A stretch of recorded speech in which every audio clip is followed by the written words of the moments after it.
We can go here now. Perfect. Disclaimers. Or should I press a button? Streamers and content creators should turn music volume to 0 in order to disable copyright music. Oh, so it's copyrighted. It began with fogfall. Spectral mist bled from the seams where reality wore so thin it splits, and from the fog emerged monsters, inhuman beings with unnatural powers. Some possessed language and intellect, others were mindless beasts driven by a little more than the desire to slaughter. As cities fell and unrest spread, humans united in their fear while monsters thrive in the chaos. And then there's you. You're not even sure if you're human. You were born cursed, with hands that alter the minds of anyone you touch. Choose your backstory. Okay. Oh no, I am already fangirling. Nice. Keep it going. Okay, the unnamed, a fallen oracle. You were raised as an oracle in a remote temple. The prized claim you touch bestow enlightenment, but a visiting mage reveal you cure for what it is. Following the mage war, you fled in search of the cenobium. You regularly experience unnatural premonitions that rattle your body and soul. An innate sixth sense gives you a heightened awareness of hidden supernatural presence around you. The Hound, a forsaken thief. You are raised by society's outcasts, criminals who accept you when nobody else will. Your partner in crime, a friend since childhood, help you steal enough money for a cure, then betray you. Oh, son of a Then they left you with only enough coin to travel to the cenobium, your last hope. You have sharply honed social intuition. You can survive and even thrive in the violent underbelly of any city, using your experience with the underworld to get ahead. Okay, I like that we can have like a taste of revenge at some point, maybe. The Alchemist, an abandoned mage. An exiled cenobium mage took you in as a child, raising you as her apprentice. She seemed to take pity on your curse, but you discovered that she was cultivating you as a test subject. You fled to the cenobium seeking a cure. You are an experienced spellcaster with encyclopedic knowledge of alchemy, spellcraft, and history. With a little observation, you can identify the subtle effects of magic. Okay, if we talk about like lore-wise, I really like the Hound just because I love the betrayal part. I'm a sucker for pain.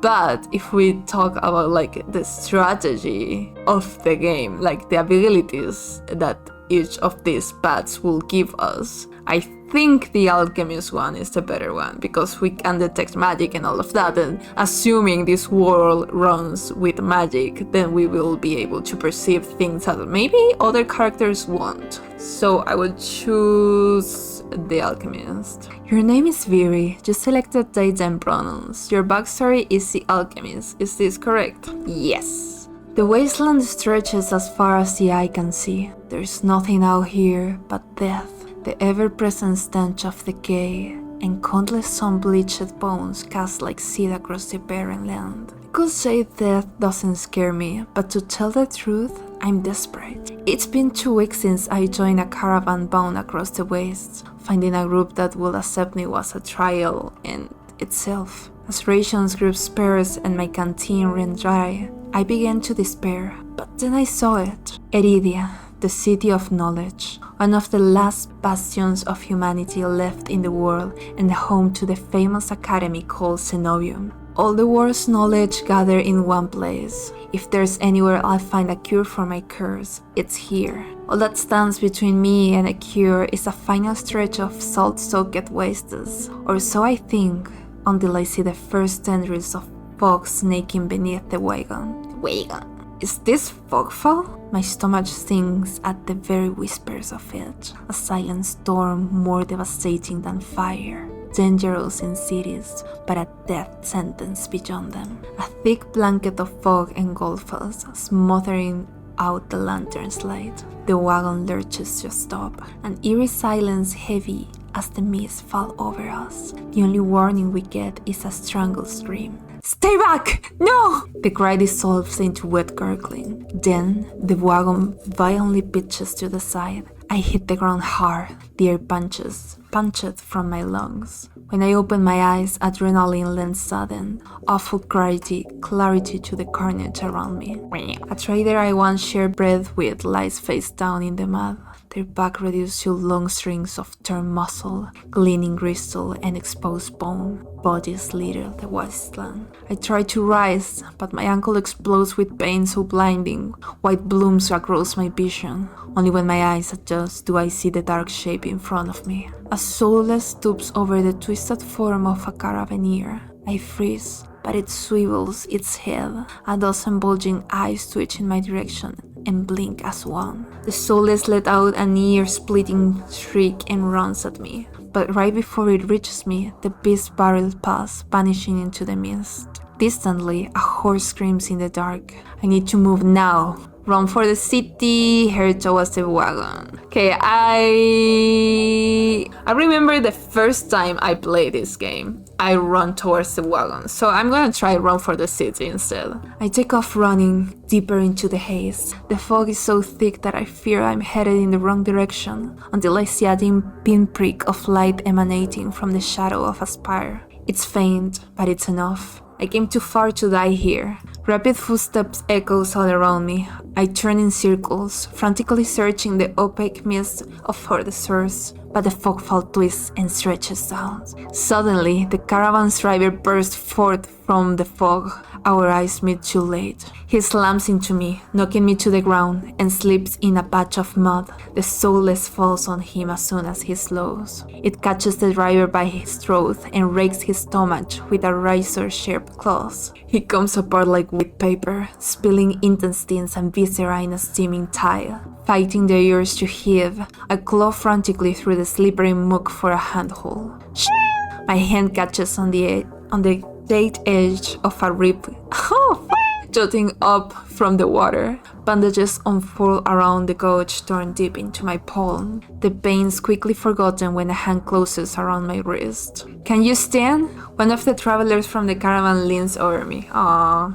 We need to run! They reach for my hand and I realize too late that my bandages have come undone. No! Don't touch me! The sensation of their thumb brushing the back of my hand sends a shiver down my spine. We are not safe, we are All it takes is one touch, and in the spare of a breath, my curse takes hold. Their lips peel back into a deranged grin. No, I've seen this face countless times before. This is my curse, madness of my own making. Their grip on my hand tightens until pain radiates from my knuckles. Let me... Suddenly, clammy hands crush my throat, choking off my breath. Die, die, die, die, die, die. Spits bubbles at the corners of their mouth and flicks my face. Of my vision darken as my lungs screams for hair. Scream for help or fight them off. Let's fight. My nails scotch deep into the traveler's wrist, but no matter how much blood I draw, they don't flinch. The more I struggle, the tighter their grip grows. My pulse hammers in my ears,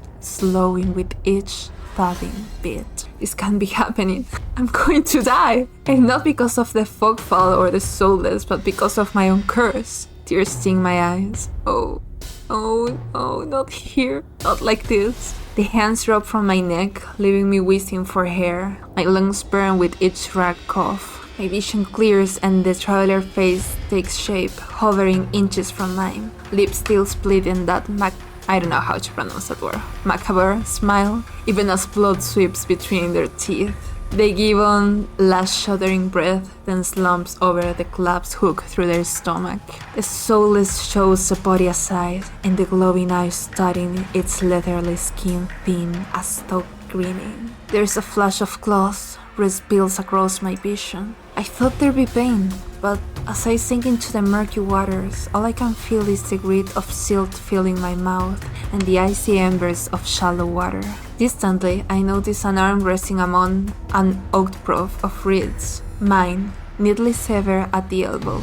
It should have taken both arms. Without them, maybe I should have survived. Maybe I could have had a home. Instead, I'll die cold, alone, and face down in a desolate wasteland. A fitting end for a monstrosity like me. I f***ed up already? Well, it's my first attempt and I already die. If this is dead, it's not as bad as I fear. The cold is gone, as is the choking stench of bog water. I could drift forever, cocoon in oblivion, until all thought and sensation vanish. No curse, nobody howling at me in madness and terror. Nothing at all. The thought has a terrible appeal to it. But the next moment I take a reflexive breath. Air pours into my lungs, and out again in rage gasp. Feelings come flooding back, warm clothes on my bare skin, a firm surface underneath me, a strange tang of sulfur in the air. Do not be afraid. My, I remember the doctor. I'm so happy to see him again. I twist my head towards the boys. Tears flood my blurry vision at the bright glow of lamplight. Try not to move. The voice is calm, steady, and commanding, but more importantly, it's a stranger's voice. One thought goes through my mental fog. I have no idea who it is, and I'm completely at their mercy. Stay away from me! My words come out in little more than a creaky whisper. I clamp my mouth shut, hating how weak and helpless I sound. No? Who the hell is this? Sit up. I manage to push myself up on one elbow, but my head swims and my surroundings give an alarming lurch. A stubborn patient. I don't have the strength to dignify that with a response. Instead, I pull the sheet up higher and wipe my eyes until my vision clears. The stranger towers over my prone form. Warm light reflects off his pristine medical coat. I instinctively shrink back, and that's when I notice that I'm completely naked except for a thin linen sheet. Naked, lying in a low cot with a pair of sharp golden eyes watching my every move. The man's gaze flickers to my exposed and bandaged hands. I plunge my hands under the sheet to hide them from sight. Though it's too late, he must have noticed what they look like. Strange, cursed, inhuman. I brace myself for his inevitable suspicion and disgust, but his expression doesn't even flicker from the courteous smile. He just watches in silence as I struggle to make sense of my surroundings. Where am I? Who are you? Be calm, you're safe here. Whoever this is, he clearly has no idea who or what I am. I've never been safe anywhere, with anyone. Even my own mentor, my teacher, thought I was nothing but a convenient specimen to be used as discarded. I scowl, pulling the sheet protectively around myself. Where are my clothes? The man's golden eyes narrow slightly. A sharp sigh rustles the paper in his hands. I see you are not to be dissuaded. Your clothes were torn to shreds when I found you, but I procured replacements. With a soft creak, he stands from his chair, giving me a better view of my surroundings. I seem to be in some sort of medical clinic.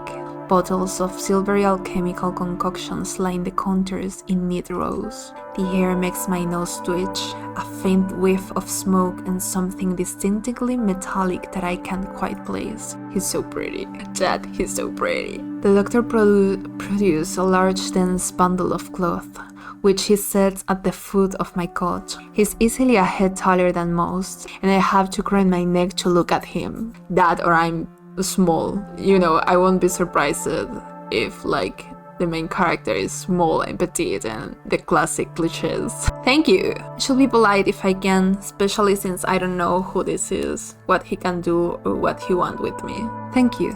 You're welcome. I will leave you to get dressed. With a curt nod, he leaps through a narrow door. I hear a soft click as the lock turns behind him. I count to 3 in the sudden silence. When I don't hear any more footsteps, I reach for the bundle of clothes. That means I have a lot of neck pains cause I'm short, says Pearl. An itch on my elbow stopped me short.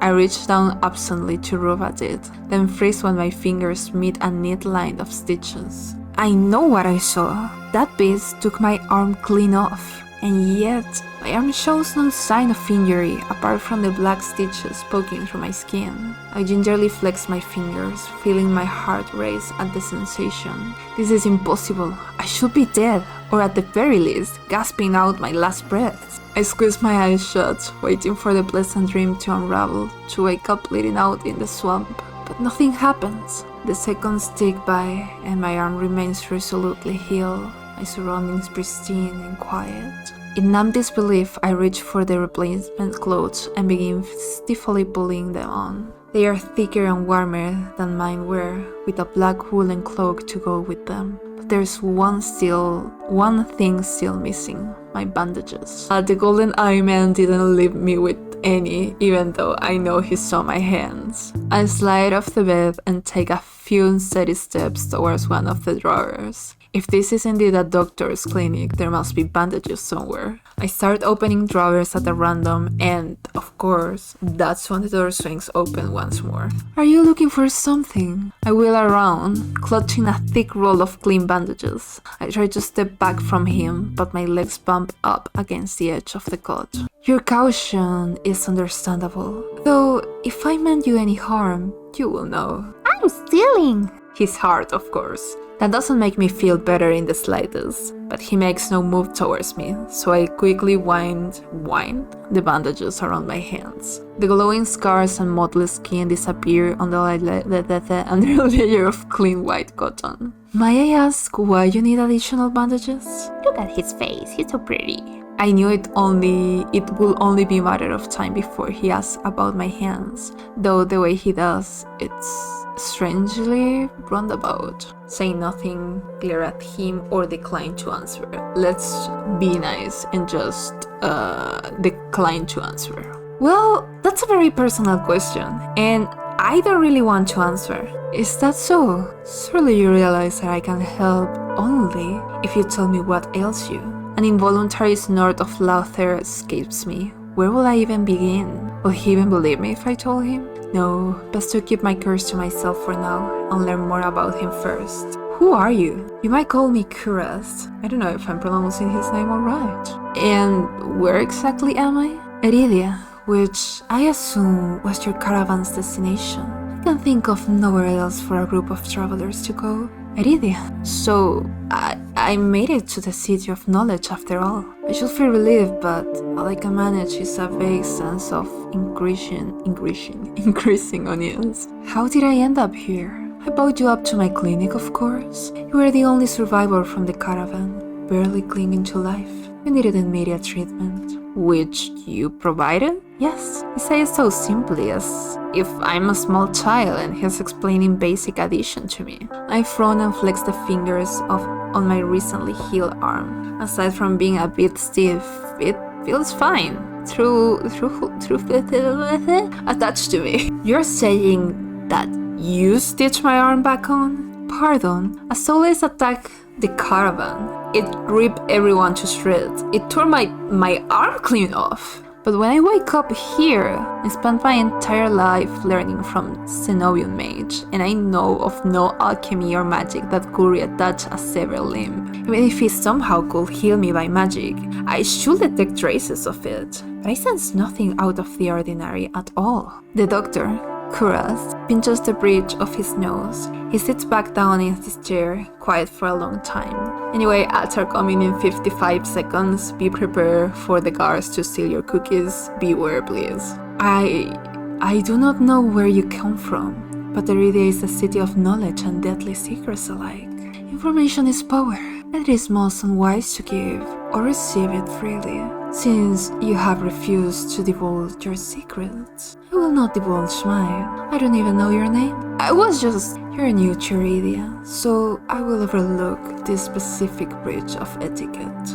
However, you should not expect others to extend the same courtesy. Do you understand? He looks pointedly at my freshly bandaged hands. Loath thought I am to admit it, he has a point. I'm also a complete stranger to him, and if he is telling the truth, he saved my life. I take a deep, steady breath. This time, when I speak, I sound a bit more like myself.